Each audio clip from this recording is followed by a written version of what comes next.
नमस्कार मित्रांनो, आजचा दिवस माझ्यासाठी खूप खास आहे. कारण टाटा नेक्सॉन ईव्हीसाठी 7.2 किलोवॅट होम चार्जर आज इन्स्टॉल होणार आहे.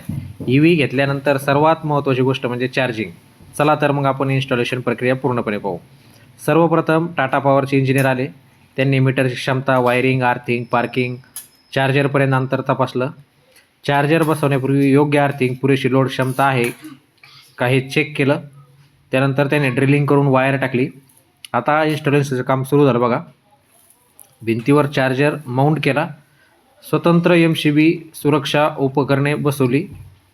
7.2 किलोवॅट चार्जर, चांगल्या दर्जाची वायर, योग्य संरक्षण व्यवस्था सगळ्यात महत्त्वाची आहे. आणि मित्रांनो, अखेर चार्जर आपण इन्स्टॉल केलेला आहे. चार्जर दिसायला पण खूप छान आहे.